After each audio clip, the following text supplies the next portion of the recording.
Hey guys, welcome back to your channel journey to success. तो आज हमारी class 3 है रिसर्च एंड पब्लिकेशन एथिक्स की। रिसर्च एंड पब्लिकेशन एथिक्स में हम यूनिट नंबर 1 कवर कर रहे थे, which is philosophy and ethics. इसमें जो फिलोसफी वाला पार्ट है वो हमने क्लास 1 एंड 2 में कवर कर लिया है। आज की क्लास में हम एथिक्स के बारे में जानेंगे। अगर हम रिसर्च एंड पब्लिकेशन एथिक्स की बात करते हैं तो यूनिट 1 के अकॉर्डिंग हमारे क्या क्या टॉपिक्स हैं एथिक्स के। सबसे पहले हमें डेफिनेशन पता होनी चाहिए कि एथिक्स क्या होता है। Then we should know about moral philosophy. Moral philosophy क्या है, क्या नेचर होता है मॉरल जजमेंट्स का, रिएक्शन का। अगर हम रिसर्च करते हैं, अगर आप पीएचडी कर रहे हो तो उसमें किन एथिकल कंसिडरेशंस का आपको ध्यान रखना है। एथिक्स की स्टार्टिंग कैसे हुई, मतलब हिस्टोरिकल बैकग्राउंड क्या है एथिक्स का। एंड कुछ फंडामेंटल एथिकल प्रिंसिपल्स होते हैं which is like respect for people, beneficence, justice, informed consent, competence, knowingness, voluntariness, consequences के बेसिस पे सब चीज़ों को ध्यान में रख के चलना, deontological ethics and virtue ethics. तो ये सारे टॉपिक्स हम यूनिट नंबर जो 1 के हैं वो आज की वीडियो में कवर करने वाले हैं। So starting with the definition of ethics. तो सबसे पहले हम एथिक्स की डेफिनेशन देखते हैं। एथिक्स की डेफिनेशन और एथिक्स का मीनिंग क्या है। Ethics is the study of what is right और wrong in a human conduct. ठीक है, कि एथिक्स क्या है। एथिक्स इज अ स्टडी कि व्हाट इज राइट और what is wrong in a human conduct. तो एक ब्रांच ऑफ फिलोसफी है which tells us about a moral principles. So ethics को ही हम मॉरल फिलोसफी भी बोलते हैं, क्योंकि एथिक्स इज लाइक ये हमें बताती है क्या सही है, क्या गलत है, क्या करना चाहिए, क्या नहीं करना चाहिए। सो ethics is like the principles, values and moral guidelines that govern an individual or group behavior and उसको कहीं ना कहीं एथिक्स के क्या होता है, हमारे डिसीजन मेकिंग पे बहुत ज्यादा इम्पैक्ट पड़ता है। ठीक है, it encompasses concept such as right और रॉन्ग, गुड और bad and moral duties and obligations that society and individuals have towards one another. कि ये हमें बताता है कि कोई भी, अगर आप सोसाइटी में रह रहे हो या कोई भी इंडिविजुअल है, उनके आपस में क्या राइट्स हैं, क्या ड्यूटीज हैं, क्या ऑब्लिगेशंस हैं, क्या सही है, क्या गलत है, क्या गुड है या क्या बैड है। सो एथिक्स में ये सारे कंसेप्ट्स आ जाएंगे। सो ethics provides a framework for evaluating actions, intentions and consequences. ये लाइन बहुत अच्छी है, आप अपने आंसर राइटिंग में इसको ऐड कर सकते हो। That ethics provides a framework for evaluating actions, intentions and consequences. And इसमें बहुत सारी चीजें इन्वॉल्व होती हैं। फेयरनेस होनी चाहिए, जस्टिस होनी चाहिए, ऑनेस्टी होनी चाहिए, इंटीग्रिटी होनी चाहिए, रिस्पेक्ट फॉर अदर्स होनी चाहिए। अगर हम एथिक्स की बात करें ना, वो हर एक कल्चर में, हर एक रिलीजन में, हर एक फिलोसफिकल ट्रेडिशन में डिफरेंट डिफरेंट हो सकता है, डिफरेंट हो सकता है। बट जनरली हर एक जगह अगर एथिकल प्रिंसिपल्स लग रहे हैं, उनका मेन मकसद क्या है, ह्यूमन वेलबींग को प्रमोट करना एंड ग्रेटर गुड, मतलब ज्यादा लोगों का भला करना, while minimising the harm and justice. बेशक ethics principles different different cultures में, रिलीजन्स में अलग अलग जगह अलग अलग हो सकते हैं, बट जनरली हर एक एथिक्स में मेन फोकस क्या होगा, ह्यूमन वेलबींग को प्रमोट करना एंड द ग्रेटर गुड करना। अब मैं आपको एक सिंपलर वर्जन बताती हूँ एथिक्स का। बहुत सारे बच्चों को कंफ्यूजन होती है regarding the ethics and morals. तो आप कैसे याद रख सकते हो that ethics is equal to morals plus reasoning. जब हम मॉरल्स के साथ में रीजनिंग को ऐड कर देते हैं, दैट बिकम्स एथिक्स। तो जो मॉरल्स हैं that is without reasoning, but जब हम उसके पीछे रीजनिंग, इंटेंशंस, ये सब चीजें ऐड कर देते हैं, then that becomes a part of ethics. तो जो एथिक्स है that is a wider term and moral एक छोटा सा सब पार्ट है एथिक्स का। So to have a ethical viewpoint you should have to be able to give some reason for it. So basically ethics is like a moral philosophy and philosophy is all about reasoning. तभी हम ethics को बोलते हैं कि ethics is a moral philosophy, क्योंकि जो philosophy है that is entirely based upon reasoning. So वही moral philosophy क्या है? Moral philosophy also known as ethics is that branch of philosophy that explores the question about what is right and wrong, good and bad, virtuous and non virtuous. So ये जो branch of philosophy इन सारी चीजों के साथ deal करती है, right wrong, good bad, virtuous non virtuous, that is philosophy. अब philosophy में ना बहुत सारे इश्यूज आ जाते हैं। फिलोसफी में क्या क्या इशू आता है, फिलोसफी के हम मेन इश्यूज या वाइड रेंज ऑफ इश्यूज वगैरह की अगर हम बात करें, हमारे पास 4 कंसेप्ट हैं फिलोसफी में। एक तो होता है हमारे पास मेटा एथिक्स, एक होता है नॉर्मेटिव एथिक्स, एक होता है अप्लाइड एथिक्स, एक होता है मॉरल साइकोलॉजी। तो इन 4 कंपोनेंट से मिला के हमारा जो मॉरल फिलोसफी है वो बनता है Meta ethics, normative ethics, applied ethics and moral psychology. Clear हुआ सबको? अब मेटा एथिक्स क्या है? Meta ethics is the branch of moral philosophy, examines the nature of ethical statements, asking question about the meaning of the moral terms, the objectivity and subjectivity of moral judgments and the possibility of a moral knowledge. तो जो Meta ethics है वो बस nature बताता है, nature, meaning, objective है, subjective है। तो बेसिक क्वेश्चंस है कि कैसा है एथिकल स्टेटमेंट, क्या उसका मीनिंग है, क्या वो सब्जेक्टिव है, क्या वो ऑब्जेक्टिव है। ये ब्रांच जो है फिलोसफी की, मॉरल फिलोसफी की, वो सिर्फ इस चीज के साथ डील करती है। बट अगर हम नॉर्मेटिव एथिक्स की बात करें, that focuses on developing and evaluating ethical theories and principles that guide the moral action, so it seeks to answer the question. तो इसमें हम क्वेश्चन आस्क कर रहे थे मेटा एथिक्स में, बट अगर हम नॉर्मेटिव एथिक्स की बात करें, we seek to answer the question कि सोसाइटीज को कैसे बिहेव करना चाहिए, कौन कौन सी थ्योरीज है एथिक्स में जो अप्लाई होनी चाहिए, क्या प्रिंसिपल्स है। अब अप्लाई में जो हमने ये थ्योरीज बनाई हैं, इनको हम अप्लाई करेंगे प्रैक्टिकल सिचुएशंस में, ताकि जितने भी डिलेमास हैं उनको हम दूर कर पाए।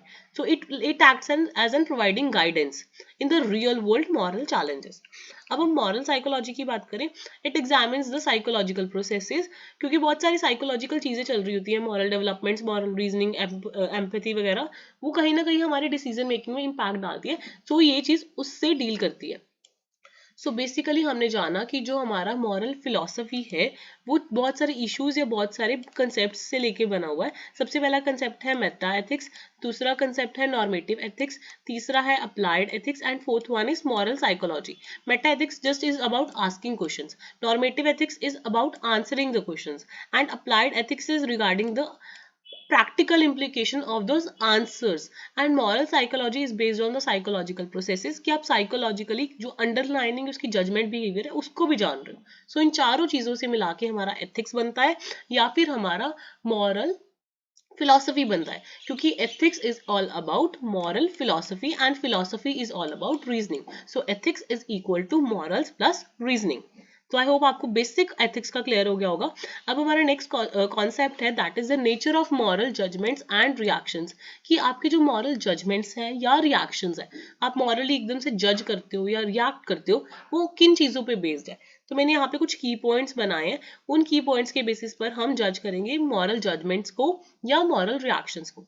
अब आपका एकदम से रिएक्शन आया, दैट कुड बी, या कोई judgement I, that could be subjective और ऑब्जेक्टिव। आप इमोशंस के बेसिस पे भी वो रिएक्ट कर सकते हो, या इंट्यूशन के बेसिस पे भी कर सकते हो, रैशनैलिटी के बेसिस पर भी कर सकते हो, रीजनैलिटी के बेसिस पे भी कर सकते हो। उसके अलावा सोसाइटल एंड कल्चरल इन्फ्लुएंसेस होते हैं जिस वजह से वो रिएक्शंस आते हैं। आपका डेवलपमेंटल पर्सपेक्टिव ऐसा रहा होता है, इस वजह से वो आपका रिएक्शन या जजमेंट आती है। बहुत सारे कंटेक्चुअल फैक्टर्स मतलब सिचुएशनल फैक्टर्स रहे होते हैं जिस वजह से आपका वो रिएक्शन आता है। एंड ऑब्वियसली हर एक इंडिविजुअल सेम तो नहीं होता, बहुत सारे इंडिविजुअल डिफरेंसेस भी होते हैं जिस वजह से सडन रिएक्शंस एंड जो जजमेंट्स आते हैं उनमें डिफरेंसेस होते हैं, right. So the nature of moral judgements and reactions का जो है वो बहुत सारे फैक्टर्स की वजह से हर एक इंडिविजुअल में अलग अलग होता है, क्योंकि सबकी अपब्रिंगिंग अलग है, सबका साइकोलॉजिकल सोचने का वे अलग है, इंडिविजुअल में बहुत सारे डिफरेंसेस हैं।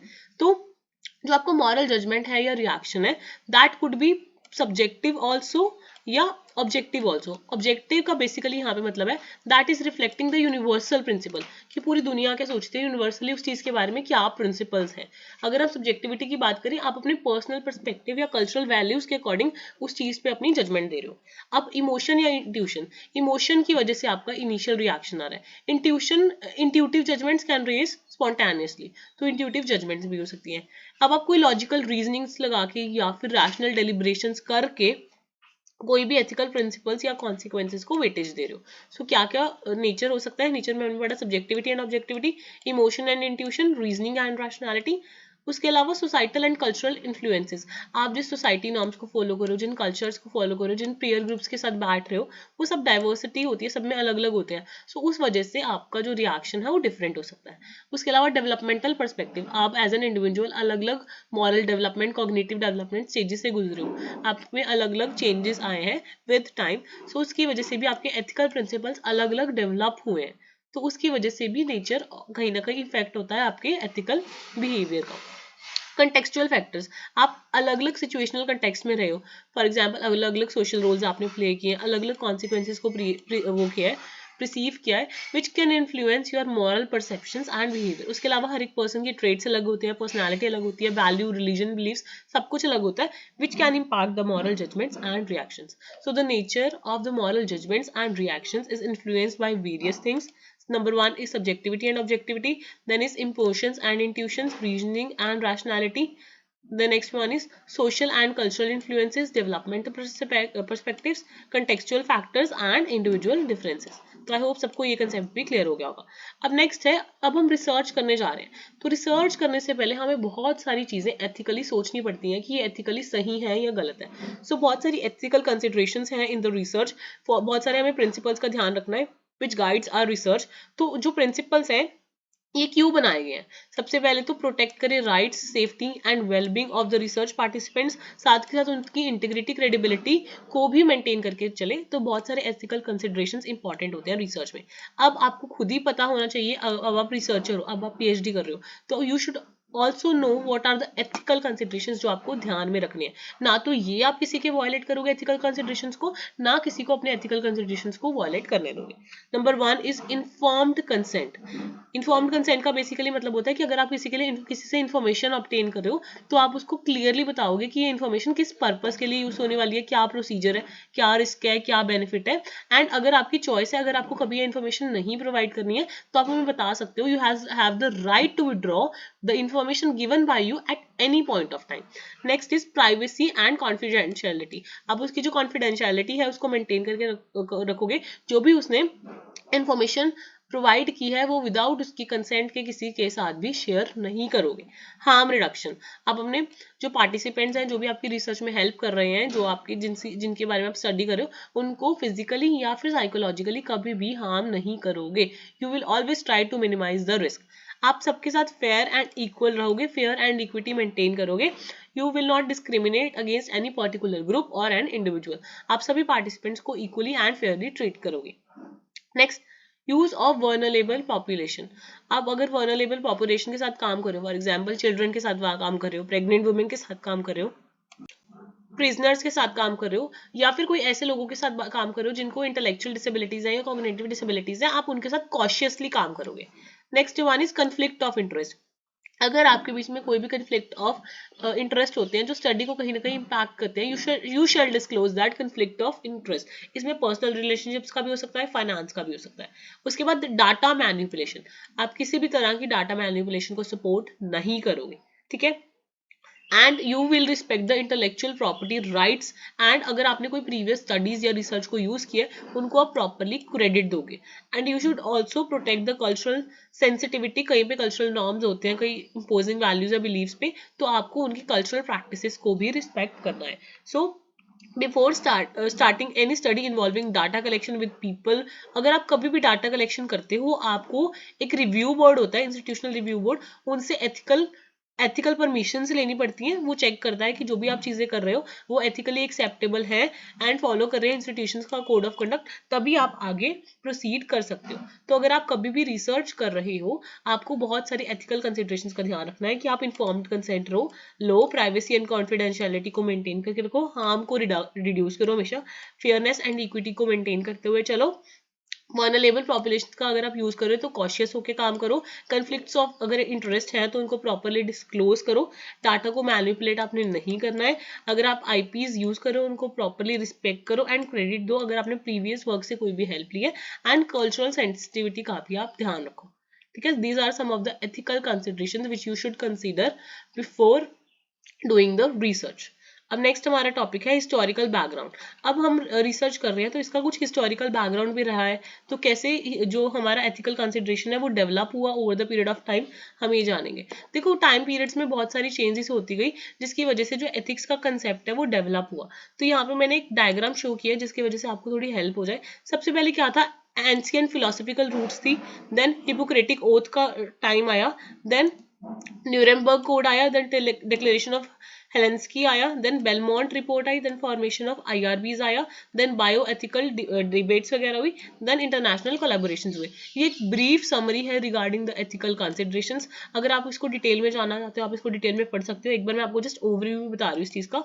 फॉर एग्जाम्पल सबसे पहले बहुत सारे फिलोसफर्स थे, जैसे सोक्रेट्स थे, प्लेटो थे, अरिस्टोटल थे, उनके बहुत सारे क्वेश्चन थे, उन्होंने काफी सारे क्वेश्चंस को एक्सप्लोर किया रिगार्डिंग द मोरालिटी, वर्च्यूज, और उन्होंने प्रॉपर चीजें बताई कि कैसे कैसे होता है। देन हिपोक्रेटिक ओथ होती है, जिसने बहुत ज्यादा कॉन्ट्रीब्यूट किया regarding the ethical principles in the medical practices और पेशेंट वेलफेयर पे। उसके बाद न्यूरेमबर्ग कोड आया, इसमें क्या था, जो नाजीज थे ना वो बहुत ज्यादा अनएथिकल मेडिकल एक्सपेरिमेंट्स कंडक्ट करवाते थे, नाजी डॉक्टर्स जो थे वर्ल्ड वॉर 2 के दौरान। तो कुछ प्रिंसिपल सेट हुए उस टाइम पे रिसर्च एथिक्स के रिगार्डिंग। देन क्या हुआ, डिक्लेरेशन ऑफ हेल्सिंकी, इसमें क्या है, वर्ल्ड मेडिकल एसोसिएशन ने कुछ एथिकल गाइडलाइंस बताई कि आप कैसे कैसे चीजों को हार्म नहीं करोगे जब आप ह्यूमन सब्जेक्ट्स पे काम कर रहे हो। देन एक नेशनल कमीशन बैठा for protection of human subjects of biomedical and behavioural research, जिसको हम बोलते हैं बेलमोंट रिपोर्ट। तो इसमें भी बहुत सारे प्रिंसिपल्स बताए गए। देन इंस्टीट्यूशनल रिव्यू बोर्ड का गठन किया गया कि अगर कोई भी ह्यूमन पार्टिसिपेंट्स को लेके कोई भी रिसर्च कर रहा है तो उन कमेटी से रिव्यू करवाना पड़ेगा और उनसे परमिशन लेनी पड़ेगी। देन बायो एथिकल डिबेट्स हुई बहुत सारी, तो काफी सारी डिस्कशंस हुई, काफी सारे फ्रेमवर्क्स बने। आजकल क्या है, जो हमारी इंटरनेशनल कोलैबोरेशंस हो रही हैं उनमें क्या है, एथिकल स्टैंडर्ड्स सेट कर दिए गए हैं globally by various organisations like WHO, UNESCO. ये हमें बताते हैं कि क्या क्या चीजें आप नहीं कर सकते हो। तो ये बहुत सारे स्टैंडर्ड्स सेट करती है एथिक्स की। तो सबसे पहले एंशिएंट फिलोसफीज थी, then Hippocratic Oath, then Nuremberg Code, then Declaration of Helsinki, Belmont Report, formation of IRB, bioethical debates and international collaborations। तो अभी हमने ये वाला टॉपिक कवर कर लिया हमारा। इसमें हमने थोड़ा सा हिस्टोरिकल बैकग्राउंड के बारे में जान लिया कि जो एथिक्स है उसका हिस्टोरिकल बैकग्राउंड क्या है। ठीक है, तो अभी हमारा नेक्स्ट टॉपिक है, कुछ ना एथिक्स में फंडामेंटल प्रिंसिपल्स होते हैं, मतलब कुछ चीजें हमें ध्यान में रखनी होती है जब हम एथिक्स की बात करते हैं। फॉर एग्जाम्पल, हमें कोई भी पर्सन है उसको हमने क्या करना है, रिस्पेक्ट करना है। ठीक है, बेनिफिसेंस होना चाहिए, जस्टिस रखनी चाहिए, इन्फॉर्म्ड कंसेंट लेना चाहिए किसी भी पर्सन का अगर हम किसी से इंफॉर्मेशन ले रहे हैं। ठीक है, कॉम्पिटेंस होना चाहिए, नोइंगनेस होनी चाहिए, वो बंदा वॉलंटरली सारी इंफॉर्मेशन प्रोवाइड करे, कॉन्सिक्वेंटलिज्म होना चाहिए। एक दो टॉपिक्स और है हमारे सिलेबस के according, that is deontological ethics and virtue ethics. तो ये सारे टॉपिक्स अब हम कवर करेंगे। देखो, फर्स्ट हमारा फंडामेंटल एथिकल प्रिंसिपल है रिस्पेक्ट फॉर पर्संस। इसमें हम हर एक टर्म का मीनिंग या डेफिनेशन जानेंगे, देन उसके एग्जाम्पल जानेंगे। ठीक है, रिस्पेक्ट फॉर पर्संस का मतलब आपको पता ही है कि अगर कोई भी इंडिविजुअल है, आप उसको प्रॉपर डिग्निटी दे रहे हो, उस इंडिविजुअल को अच्छे से रिस्पेक्टफुली ट्रीट कर रहे हो और उस इंडिविजुअल के जितने भी राइट्स हैं उनको प्रोटेक्ट कर रहे हो।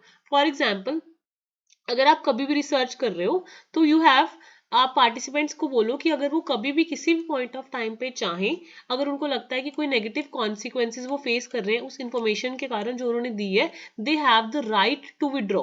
इस वजह से आप वो पर्सन की प्राइवेसी को क्या करोगे, रिस्पेक्ट करोगे। नेक्स्ट हमारी टर्म है बेनिफिसेंस। बेनिफिसेंस का मतलब क्या होता है, बेनिफिसेंस का मतलब है ज्यादा से ज्यादा बेनिफिट देना। So beneficence is maximising the benefits and minimising the harms to the individuals. तो इसमें आपका मेन मकसद क्या है, आप प्रमोट कर रहे हो wellbeing of the individual. For example, अगर आप मेडिकल ट्रीटमेंट दे रहे हो और इंटरवीन कर रहे हो तो उसमें आप हमेशा ध्यान रखो कि ज्यादातर बेनिफिट मिले पेशेंट्स को, और जितना भी रिस्क है या एडवर्स इफेक्ट है आप उसको मिनिमाइज कर पाओ। ठीक है, इसके लिए आप क्या कर सकते हो, काउंसलिंग एंड सपोर्ट सर्विसेज दे सकते हो पार्टिसिपेंट्स को, ताकि उनको कोई भी दिक्कत ना आए जब आप उन पे एक्सपेरिमेंटेशन कर रहे हो। तो बेनिफिसेंस का मतलब है that you are maximising the benefits and minimising the harms. ठीक है, आप मिनिमाइज कर रहे हो हार्म्स को और मैक्सिमाइज कर रहे हो बेनिफिट्स को। नेक्स्ट हमारा टर्म है जस्टिस। जस्टिस का मतलब है दैट यू आर इंश्योरिंग कि जो भी चीजें हो रही हैं that is with fairness and equity. जितने भी इश्यूज वगैरह आ रहे हैं आप उनको एड्रेस कर रहे हो प्रॉपर जस्टिस। जस्टिस का मतलब है फेयर तरीके से, नॉन डिस्क्रिमिनेटरी मैनर से, कि हर एक पार्टिसिपेंट्स को इक्वल अपॉर्चुनिटीज मिले, उस वे में आप काम कर रहे हो। नेक्स्ट हमारी टर्म है इन्फॉर्म्ड कंसेंट। आप लोगों को पूछो कि क्या हम आपसे इंफॉर्मेशन ले सकते हैं, अगर वो वॉलंटरली बोले, इन्फॉर्म्ड एग्रीमेंट करो उनसे कि जो वो इंफॉर्मेशन प्रोवाइड कर रहे हैं वो किस पर्पस के लिए यूज होने वाली है, तो वो होगा इन्फॉर्म्ड कंसेंट। ठीक है, कॉम्पिटेंस का मतलब है that individuals have the capacity to make the decisions. उनको मतलब वो कैपेसिटी में होने चाहिए कि वो डिसीजंस ले पाए। ठीक है, next is knowingness. Individuals understand the nature of their choices. उनको सब पता होना चाहिए, जितनी भी एडुकेट इंफॉर्मेशन है जो उनको डिसीजन मेंटेन करने से पहले चाहिए वो उनको पता हो। वॉलंटरीनेस का मतलब क्या होता है, इंडिविजुअल्स के पास चॉइस होनी चाहिए, आप उनको धक्के से नहीं लेके आ रहे हो। Individuals can refuse to participate, आप उनको मतलब चॉइस दे रहे हो कि आपकी मर्जी है कि आप हमें इन्फॉर्मेशन देना भी चाहते हो या नहीं देना चाहते। सो वॉलंटरीनेस का मतलब क्या होता है, individuals freely choose to participate that whether they want to accept the invitation और नॉट। एक टर्म और बहुत ज्यादा यूज होती है रिसर्च में, that is non maleficence. Non maleficence क्या होता है, इसका मतलब है principle of doing no harm. आपने नॉन मैलाफाइट टर्म सुनी होगी, मैलाफाइट, नॉन मैलाफाइट का मतलब है डूइंग नो हार्म, मैलाफाइट का मतलब हार्म करना, बट नॉन मैलाफाइट का मतलब है principle of doing no harm. तो ये कोई भी रिसर्चर की मॉरल ऑब्लिगेशन है कि वो अवॉइड करे हार्म करना या डिस्ट्रेस करना किसी भी पार्टिसिपेंट को ड्यूरिंग द रिसर्च और आफ्टर रिसर्च। तो कुछ हमारे सिलेबस के अकॉर्डिंग हमें फंडामेंटल टॉपिक्स जानने थे। रिस्पेक्ट का मतलब आपको पता लग गया, बेनिफिसेंस का मतलब है प्रॉपर बेनिफिट देना, मैक्सिमाइज करना बेनिफिट को और हार्म को मिनिमाइज करना। जस्टिस मतलब फेयर एंड इक्विटी रखना। इन्फॉर्म्ड कंसेंट का मतलब उनसे प्रॉपरली एग्रीमेंट लेना, उनको प्रॉपर बताना कि इन्फॉर्मेशन कैसे यूज होगी। कॉम्पिटेंस का मतलब है ऐसी सिचुएशन में रखना कि वो प्रॉपरली डिसीजन ले पाए। नोइंगनेस मतलब पूरी चीजों को डिस्क्लोज करना प्रॉपरली। एंड वॉलंटरीनेस का मतलब होता है कि वो वॉलंटरली खुद विलिंगली पार्टिसिपेट करें आपके रिसर्च में। ठीक है, अभी नेक्स्ट 2-3 टर्म्स ही रहेंगे, फिर हमारा ये यूनिट हम वाइंड अप कर देंगे। देखो 3 टर्म्स बची हैं हमारे सिलेबस के according, that is consequentialism, next is deontological ethics and last one is virtue ethics. तो ये तीनों टर्म्स हम जान लेते हैं। कॉन्सिक्वेंशियलिज्म क्या होता है, मतलब कॉन्सिक्वेंसेस पता हो, the moral rightness of an action is determined by the consequences. तो इस अप्रोच का मेन फोकस क्या है कि आप इवैल्यूएट कर पाओ क्या पोटेंशियल आउटकम्स आएंगी या क्या एक्शन के लिए वो यूज होगी आपकी रिसर्च। मतलब आपका मेन मकसद क्या होना चाहिए, that the research is used for the greatest good, और किसी को कम से कम, जितना कम से कम हार्म हो उतना कम से कम हार्म हो। ठीक है, तो कॉन्सिक्वेंसेज बेस्ड पे होती है ये approach. On the other hand जो डियोंटोलॉजिकल एथिक्स है, इसमें क्या होता है, actions are judged on the basis of moral duties rules regardless of their consequences. Consequentialism में हम जज करते हैं कि कोई चीज सही है या गलत है on the basis of consequences, but deontological ethics में हम जज करते हैं by the moral duties and rules. तो इसमें क्या है, ज्यादातर डियोंटोलॉजिकल एथिक्स में प्रायोरिटी दी जाती है मॉरल प्रिंसिपल्स को कि वेदर जो ड्यूटीज है वो फुलफिल हो रही हैं या नहीं। इसमें कॉन्सिक्वेंसेज को कोई इंपॉर्टेंस नहीं दी जाती। रेदर डियोंटोलॉजिकल एथिक्स में ज्यादातर इंपॉर्टेंस दी जाती है इंटेंशंस को, कि आपकी मॉरल ड्यूटी या मॉरल रूल क्या कहता है। ठीक है, डियोंटोलॉजिकल एथिक्स की एग्जांपल बहुत अच्छी है यहाँ पे। A person reference from lying even in a situation when it could prevent harm because lying violets the principle of honesty. तो अगर कोई बंदा है वो लाइंग, झूठ नहीं बोलता है, अगर उसको उस सिचुएशन में बोलना भी पड़े because it could prevent harm, but वो बोलता ही नहीं है झूठ क्योंकि वो प्रिंसिपल ऑफ ऑनेस्टी फॉलो कर रहा है। सो इसमें प्रिंसिपल्स को ज्यादा वैल्यू दी जाती है डियोंटोलॉजिकल एथिक्स में। ठीक है, नेक्स्ट है वर्च्यू एथिक्स। इसमें क्या है, वर्च्यू एथिक्स में ethical behaviour is guided by the development of virtuous character and the pursuit of moral excellence. So it considered what a virtuous person would do in a given situation, emphasizing the importance of moral virtues in guiding the behavior. For example, a business leader demonstrates integrity and fairness in decision making, prioritizing the well-being of employees and stakeholders over the short-term profits. तो इसमें क्या है, जो person का virtuous character है उस पर focus किया जाता है। अब हमने 3 चीजें सीखी, कॉन्सिक्वेंटलिज्म में कॉन्सिक्वेंसेस पे फोकस किया जाता है, डियोंटोलॉजिकल एथिक्स में ज्यादातर फोकस कॉन्सिक्वेंसेस पे नहीं किया जाता, मॉरल प्रिंसिपल्स या मॉरल फिलोसफीज पे किया जाता है। वर्च्यू एथिक्स में पर्सन के वर्चुअस कैरेक्टर पे किया जाता है कि अगर कोई वर्चुअस पर्सन है वो इस सिचुएशन में कैसे बिहेव करेगा।